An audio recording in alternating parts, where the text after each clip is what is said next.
నమస్కారం. Win TV news కి స్వాగతం. హెడ్లైన్స్ చూద్దాం.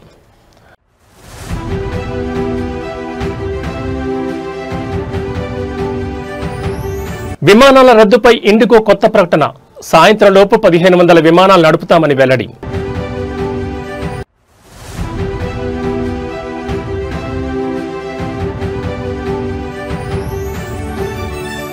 గుంటూరు జీజీహెచ్లో స్క్రబ్ టైఫస్ మరణం.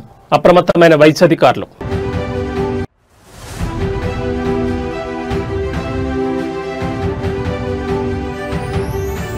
ఇండిగోకు డీజీసీఎస్ సీరియస్ వార్నింగ్. 24 గంటల్లో వివరణకు ఆదేశం.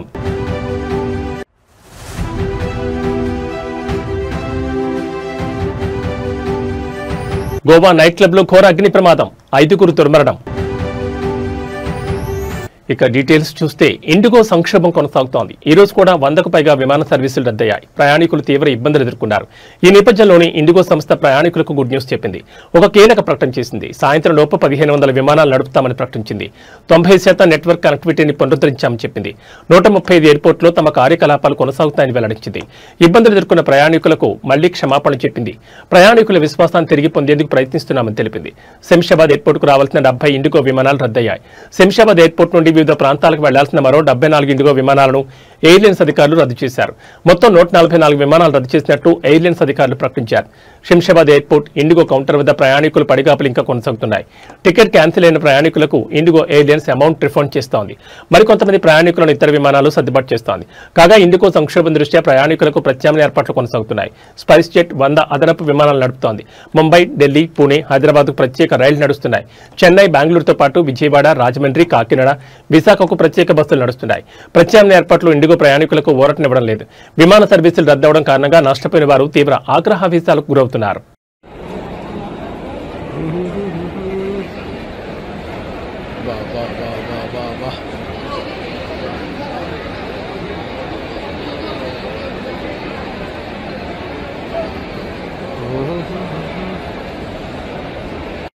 फ्लाइट सर्विस कैंसिल होने के बाद की पोजीशन पब्लिक परेशान, व्यवस्था धाराशायी, कंपनी की तरफ से, प्रशासन की तरफ से कोई सहयोग नहीं है, यात्री परेशान।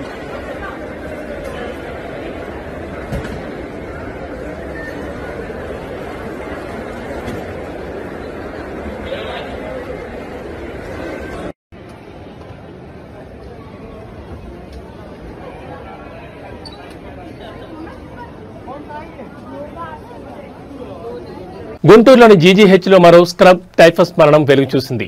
వ్యాధికి చికిత్స పొందుతూ ఓ వృద్ధురాల ప్రాణాలు విడిచింది. వివరాలకు వెళ్తే ప్రకాశం జిల్లా ఎర్రగొండకు చెందిన ధనమ్మ గత కొంతకాలంగా అనారోగ్యంతో బాధపడుతోంది. స్థానికంగా చికిత్స పొందుతున్న ఆరోగ్యం కుదురుపడలేదు.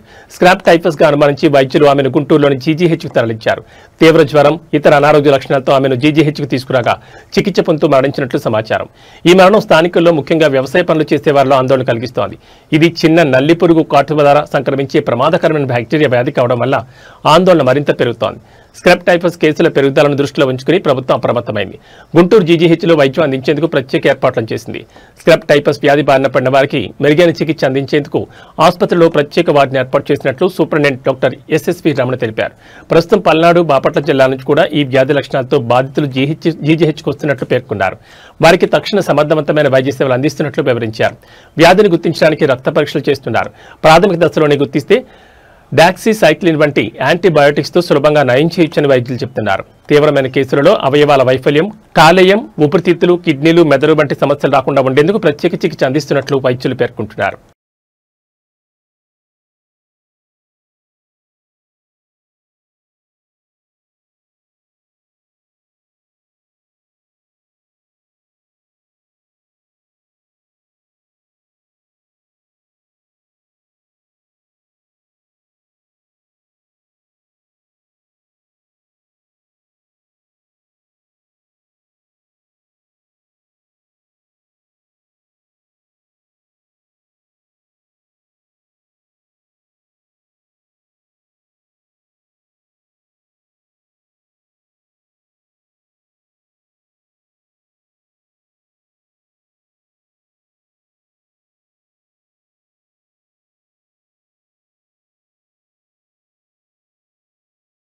దేశవ్యాప్తంగా ఇండిగో విమాన సర్వీసులో నెలకొన్న తీవ్ర అంతరాయాలపై Directorate General of Civil Aviation తీవ్రంగా స్పందించింది. ప్రయాణికులు ఎదుర్కొంటున్న ఇబ్బందులకు సంస్థ యాజమాన్యాన్ని బాధ్యులను చేస్తూ ఇండిగో సీఈఓ పీటర్ ఎల్బర్ట్స్ కు షోకాజ్ నోటీస్ జారీ చేసింది. 24 గంటల్లోగా వివరణ ఇవ్వాలని ఆదేశించింది. ఈ రోజు కూడా పలు ఇండిగో విమానాలు రద్దు కావడంతో దేశవ్యాప్తంగా ప్రయాణికులు తీవ్ర ఇక్కట్లకు గురయ్యారు. ఈ నేపథ్యంలో డీజీసీఏ రంగంలోకి దిగింది. సంస్థ ప్రణాళిక, పర్యవేక్షణ, వనరుల నిర్వహణలో తీవ్రమైన లోపాలున్నాయని నోటీసులో పేర్కొంది. పైలట్ల ఫిటిక్ మేనేజ్మెంట్ కి సంబంధించిన నిబంధనలు పాటించడంలో ఇండిగో విఫలమైందని స్పష్టం చేసింది. సంస్థ సీఈఓగా నమ్మకమైన కార్యకలాపాలు నిర్వహించడంలో, ప్రయాణికులకు అవసరమైన సౌకర్యాలు కల్పించడంలో మీరు విఫలమయ్యారని డీజీసీఏ ఆ నోటీసులో తీవ్రంగా వ్యాఖ్యానించింది.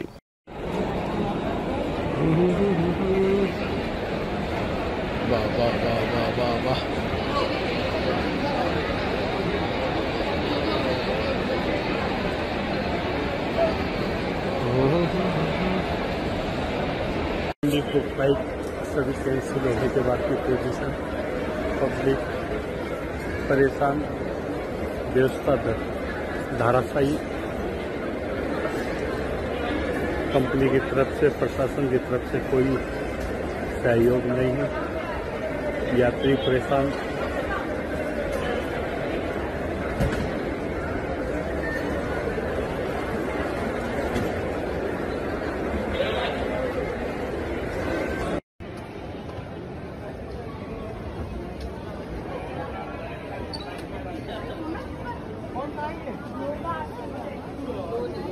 గోవాలో ఘోర అగ్ని ప్రమాదం సంభవించింది. ఉత్తర గోవాలోని ఆర్పురా గ్రామంలో ఉన్న ఓ నైట్ క్లబ్ లో శనివారం అర్ధరాత్రి జరిగిన దుర్ఘటనలో 25 మంది ప్రాణాలు కోల్పోయారు.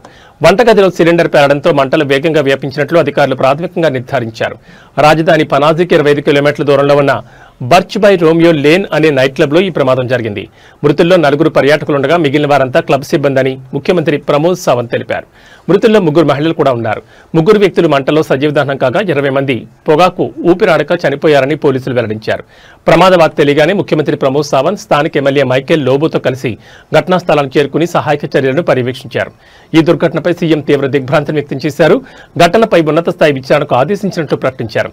క్లబ్లో భద్రతా ప్రమాణాలు పాటించలేదని ప్రాథమికంగా తెలిసిందని, విచారణలో నిర్లక్ష్యం బయటపడితే బాధ్యులపై కఠిన చర్యలు తీసుకుంటామని హెచ్చరించారు. అనుమతులిచ్చిన అధికారులను కూడా వదిలిపెట్టబోమని స్పష్టం చేశారు. ఈ ప్రాంతంలోని అన్ని నైట్ క్లబ్లలో తనిఖీలు చేపడతామని, అనుమతులు లేని వాటి లైసెన్సులు రద్దు చేస్తామని ఎమ్మెల్యే మైకేల్ లోబో తెలిపారు. మృతదేహాలను పోస్టుమార్టం నిమిత్తం స్థానిక ప్రభుత్వ ఆసుపత్రికి తరలించారు. గత ఏడాది ప్రారంభమైన ఈ క్లబ్లో ఇంత పెద్ద ప్రమాదం జరగడం స్థానికంగా కలకలం రేపుతోంది.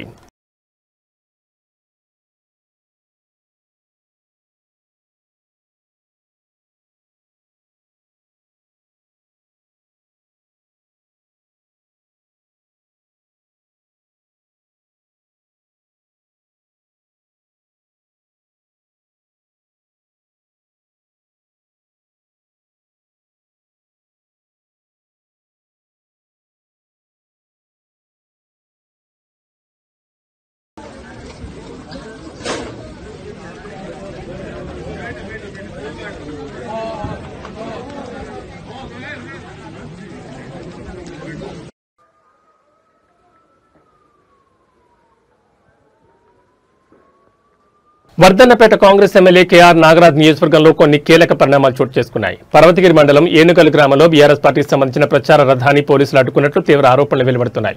అంతేకాదు గ్రామంలో కాంగ్రెస్ ప్రచారం ముగిసే వరకు బీఆర్ఎస్ ప్రచార రథం తెరవడానికి వీల్లేదని పోలీసులు హుకుం జారీ చేసినట్లు సమాచారం.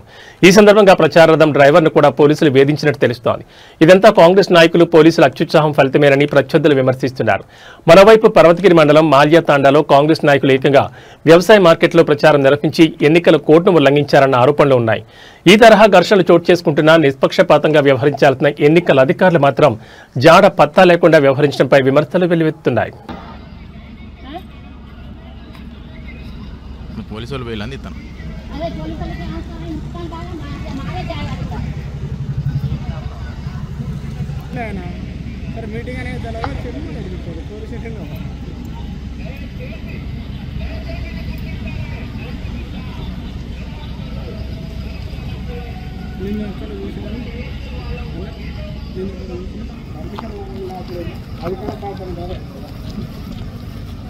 మాకు ప్రచార రథ వెహికల్ పర్మిషన్ వచ్చేసి 5వ తారీఖు నుండి 9వ తారీఖు దాకా వచ్చిందండి. మేము ఆల్రెడీ ఇటు బస్ స్టాండ్ నుండి ప్రచార రథ వెహికల్ వెళ్తున్నాము, ప్రచారం చేసుకుంటే మా సౌండ్స్ పెట్టుకొని వెళ్తుంటే మాకు ఆల్రెడీ ఇన్ఫర్మేషన్ ఇచ్చారు మీటింగ్ జరుగుతుంది అని సైగా వాళ్ళు చేయలూపడంతోనే రిటర్న్ వచ్చేస్తున్నాం. సౌండ్తోనే ఆల్రెడీ రిటర్న్ వచ్చేసి మేము గల్లీకి వెళ్తున్నాం. ఆల్రెడీ మాకు రిటర్న్గా వచ్చేసి బండి అడ్డం పెట్టి పోలీసు వాళ్ళు మీకు దౌర్జన్యంగా బెదిరించుకుంటూ వచ్చి అసలు సౌండ్ బంద్ అని చెప్తున్నా, నువ్వు ఎందుకు పెడుతున్నావు అసలు అని మాట్లాడుతున్నాడు. దౌర్జన్యంగా కొట్టడానికి బాగా ఆయన ఇష్టం ఉన్నట్టుగా మాట్లాడుతున్నాడు. ఆయన మాట్లాడే అధికారం ఎక్కడిది అసలు? ఫస్ట్ మాకేమైనా పర్మిషన్ లేదా? పర్మిషన్ లేకుండా తిరుగుతున్నామా? అధికార పార్టీ వాళ్ళు సపోర్టు అని గవర్నమెంట్ వాళ్ళది ఉన్నదని ఇట్లా ఏమైనా బెదిరియడానికి సిద్ధంగా వచ్చిండా? ఎందుకు వచ్చింది? నేను నువ్వు సౌండ్ ఎందుకు బంద్ చేయవు, నువ్వు అసలు ఎందుకు వస్తావు ఇటు అని మాట్లాడతాడు. అంటే మాకు పర్మిషన్ లేదా? మాకు పర్మిషన్ ఉంటే కదా మేము తిరగడానికి, ఇంత తిరగడం కూడా. బండి సౌండ్ బంద్ చేయ అంటున్నాడు. ఫస్ట్ మీరు సౌండ్ బంద్ చేయ, నువ్వు సౌండ్ పెట్టద్దు అని అంటాడు. మేము ప్రచారం చేసుకునడానికి హక్కు లేదా? మాకు అసలు స్వేచ్ఛ లేదా? భారత మహిళా క్రికెట్ జట్టులో స్టార్ క్రికెటర్ స్మృతి మంధాన వివాహం రద్దయింది. ఈ విషయాన్ని స్మృతి మంధాన స్వయంగా తన ఇన్స్టా ద్వారా వెల్లడించింది. ఈ విషయాన్ని ఇంతటితో వదిలేయాలంటూ అభిమానులు మీడియాకు ఆమె విజ్ఞప్తి చేసింది. మ్యూజిక్ డైరెక్టర్ పలాస్ ముచ్చల్తో కొంతకాలంగా డేటింగ్ లో ఉన్న స్మృతి మంధాన ఇటీవల పెళ్లిపేటలు ఎక్కేందుకు సిద్ధమైంది. ఈ నెల 23న వివాహానికి ముంబైలో ఏర్పాట్లు కూడా జరిగాయి. సంగీత్ మెహందీ వేడుకలు కూడా ఘనంగా జరగా చివరి నిమిషంలో వివాహం ఆగిపోయింది. స్మృతి తండ్రి శ్రీనివాస్ అనారోగ్యంతో ఆసుపత్రిలో చేరడంతో పెళ్లిని వాయిదా వేస్తున్నట్లు ఆమె మేనేజర్ ఒక ప్రకటన విడుదల చేశారు.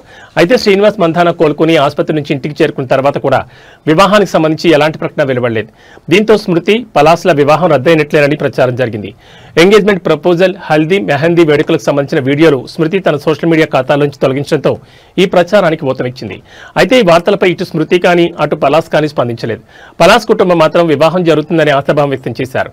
పలాస్ ముచ్చల్ ఓ కొరియోగ్రాఫర్తో చేసిన చాటింగ్ కు సంబంధించిన స్క్రీన్ షాట్లు సోషల్ మీడియాలో వైరల్ గా మారాయి. ఈ వివరాలు బయటపడడంతోనే స్మృతి వివాహం రద్దు చేసుకున్నట్లు ప్రచారం జరిగింది. ఈ క్రమంలో తాజాగా స్మృతి మంధాన స్పందిస్తూ తన వివాహం రద్దయినట్లు అధికారికంగా ప్రకటించారు. నా వ్యక్తిగత జీవితాన్ని బయట ప్రపంచానికి చూపించడానికి నేను ఇష్టపడను. అయితే కొన్ని రోజులుగా నా జీవితంపై వదంతులు వస్తున్న క్రమంలో స్పందించాల్సి వస్తోంది. పలాస్తో నా వివాహం రద్దయింది. ఈ విషయాన్ని నేను ఇంతటితో వదిలేస్తున్నా, మీరు వదిలేయండి. ఇరు కుటుంబాల ప్రైవసీని అందరూ గౌరవించాలని రిక్వెస్ట్ చేస్తున్నా. ఇక నా దృష్టంతా క్రికెట్ పైనే. జాతీయ జట్టుకు శక్తి మేర సేవలు అందిస్తానంటూ స్మృతి తన పోస్టులో వివరించారు.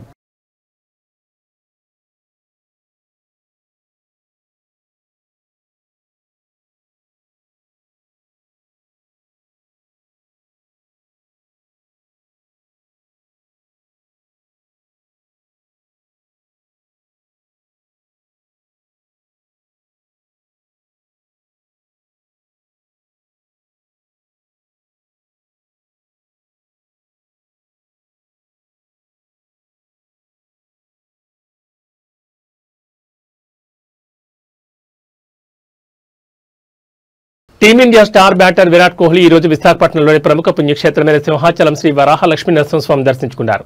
ఆలయానికి చేరుకున్న కోహ్లీ దేవస్థానం అధికారులు ఘనస్వాగతం పలికి ప్రత్యేక దర్శనం ఏర్పాటు చేశారు. ఈ సందర్భంగా కోహ్లీ గర్భాలయంలో సింహాద్రి అప్పన్నను దర్శించుకుని ప్రత్యేక పూజలు నిర్వహించారు. అనంతరం ఆలయంలో విశిష్టత కలిగిన కప్ప స్తంభాన్ని ఆలింగనం చేసుకున్నారు. దర్శనం పూర్తయ్యాక ఆలయ అర్చకులు కోహ్లీకి వేదాశీర్వచనాలు అందించారు. దేవస్థాన అధికారులు కోహ్లీని సత్కరించి స్వామివారి చిత్రపటంతో పాటు తీర్థ ప్రసాదాలు అందజేశారు. కోహ్లీతో పాటు జట్టులోని మరో సభ్యుడు లేదా కోచింగ్ సిబ్బందిలో ఒకరు కూడా స్వామివారిని దర్శించుకున్నట్లు సమాచారం. దక్షిణాఫ్రికాతో జరిగిన 3వ వన్డేలో భారత జట్టు విజయం సాధించిన నేపథ్యంలో స్వామివారిని దర్శించుకున్నట్టు తెలుస్తోంది. ఇటీవల భారత జట్టు ప్రధాన కోచ్ గౌతమ్ గంభీర్ కూడా సింహాచలం ఆలయాన్ని సందర్శించిన విషయం తెలిసిందే.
గ్రామస్తులంతా ఆదరించి భారీ మెజార్టీతో గెలిపిస్తే గ్రామాన్ని రాష్ట్రంలోనే ఆదర్శంగా తీర్చిదిద్దేందుకు నిరంతరం కృషి చేస్తామని వికారాబాద్ జిల్లా దౌలతాబాద్ మండలం చెల్లాపూర్ గ్రామ కాంగ్రెస్ బలపరిచిన అభ్యర్థి రోజా మరియు ఆమె భర్త రమేష్ ఇద్దరు తెలిపారు. చెల్లాపూర్ గ్రామంలో ముఖ్య నేతలు కార్యకర్తలు అభిమానులతో కలిసి భారీ ర్యాలీతో ఆమె ఇంటింటి ప్రచారం చేపట్టారు. ఈ సందర్భంగా గ్రామంలోని ఆంజనేయ స్వామి దేవాలయ ప్రాంగణంలోని గ్రామస్తులను ఉద్దేశించి భార్యాభర్తలిద్దరూ మాట్లాడుతూ ముందుగా తాము ఎన్నికల్లో పోటీ చేయడానికి అవకాశం ఇచ్చిన ప్రతి ఒక్కరికి కృతజ్ఞతలు తెలిపారు. తాము ఎన్నికల్లో గెలిస్తే గ్రామాభివృద్ధికి ఎలాంటి అభివృద్ధి కార్యక్రమాలు చేపడతారో వారు వివరించారు. గ్రామంలో ప్రధానంగా ఉన్న నీటి సమస్యను నెల రోజుల్లో పరిష్కరిస్తామని, మరుగుదొడ్లు నిర్మిస్తామని, ప్రతి వారం వార్డులను సందర్శిస్తామని, ప్రతి నెల గ్రామాభివృద్ధికి సమీక్ష సమావేశం నిర్వహిస్తామని వారు తెలిపారు. అలాగే ఊరి నడిబొడ్డున ఉన్న ఆంజనేయ స్వామి దేవాలయం దగ్గర ఫిర్యాదులు పెట్టెను ఏర్పాటు చేసి గ్రామాభివృద్ధికి గ్రామస్తులు ఇచ్చే ఫిర్యాదులు మరియు సూచనలు స్వీకరిస్తామని తెలిపారు. ఈ ప్రచార కార్యక్రమంలో మాజీ ఎంపీపీ విజయ్ కుమార్, రాజప్ప, చంద్రశేఖర్, హనుమంతు పాల్గొన్నారు.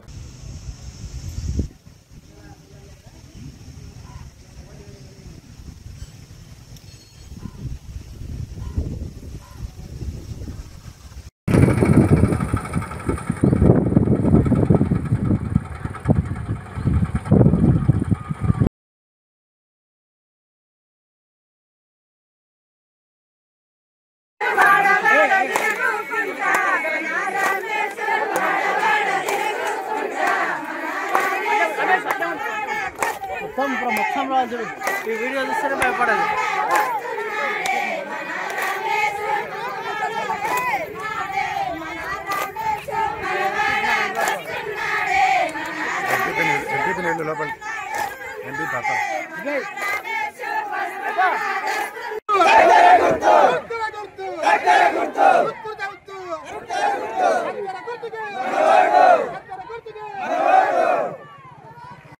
మీ అందరికీ నా మీ పాదాలకు నమస్కారాలు. మీ అందరూ మీ అమూల్యమైన ఓటు వేసి నన్ను అర్చన రోజా అల్లపురం రమేష్ మంచిగా మన మామ దయ మా అత్తమ్మ దయ అప్పుడు ఉన్నాయని అప్పుడు మేము ఎవరు పరిచయం లేకున్నాడో మా మామ దయతోటి మాకు మంచి మెజారిటీ ఇచ్చిండ్రు. ఇప్పుడు కూడా అల్లపురం నర్సప్ప కోడలుగా రమేష్ అని పెద్ద కొడుకు మంచిగా ఇది రావాలని మీ అందరి ఆజ్ఞ నాకు ఉండాలని కోరుకుంటున్నాను. మీరందరే నా ధైర్యం, మీరందరే నా బలం. మన అభివృద్ధి రావాలంటే మనం రావాలి, మన కాంగ్రెస్ పార్టీ నిలబడాలి. మీరందరే నా ధైర్యం. జై కాంగ్రెస్. కాంగ్రెస్ పార్టీ కార్యకర్తలకు, మహిళలకు, అక్కలకు, అమ్మలకు, అన్నలకు, నాతోటి యువకులకు, మీడియా మిత్రులకు పేరు పేరున హృదయపూర్వక ధన్యవాదాలు తెలుపుకుంటూ, ఇంత పెద్ద ఎత్తున మన గ్రామం నుండి మహిళలు ఇంత ర్యాలీగా వచ్చిందంటే మనం ఈ రోజే గెలిచినట్లు. కాబట్టి ఆశ అనేది ఎవరికైనా ఉంటుంది, సర్పంచ్ ఐదమని. అదేవిధంగా మన పెద్ద పార్టీ కాబట్టి హనుమంతుకు కూడా ఆశ ఉండే మనం అందరం ఒప్పించి ఈ అవకాశం ఇప్పుడు నీకు ఇంకా ముందర వస్తుంది, నీ పెద్ద మనసు చేసుకొని ఖచ్చితంగా నీవు ఈసారి డ్రాప్గా అని చెప్పినందుకు హనుమంతు కూడా పెద్ద మనసుతోని మన గురించి ఆలోచన చేసి ఇంత భారీ ర్యాలీతో మీ అందరి మద్దతు నాకు తెలపడం నా మనసు సంతోషంతో, గుండె ఆనందంతో ఎంతో ఉప్పొంగిపోతుంది. ఈరోజు పెద్దలు, గ్రామ పెద్దలు, అధికారులు, గ్రామ పెద్దలు రేవంత్ రెడ్డి గారు, అలాగే తిరుపతి రెడ్డి గారు, మండల పెద్దలు వెంకటరావు సార్ గారు నన్ను నమ్మి గ్రామ సర్పంచ్ అభ్యర్థిగా, కాంగ్రెస్ పార్టీ సర్పంచ్ అభ్యర్థిగా నన్ను నా భార్య శ్రీమతి గారిని, రోజా రమేష్ గారిని ఎన్నుకోవడము, దానివల్ల మీ అందరికీ సంతోషాన్ని తెలుపుకుంటున్నాను. నాకు ఒకటే లక్ష్యం ఉంది, గ్రామ అభివృద్ధి, అభ్యున్నతే నా ధ్యేయం. నేను గత 7 సంవత్సరాల నుండి ఎన్నో కష్ట నష్టాల కోర్చి గ్రామ సర్పంచ్గా నిలబడాలని నాకు ఎంతో ఆశగా ఉంది.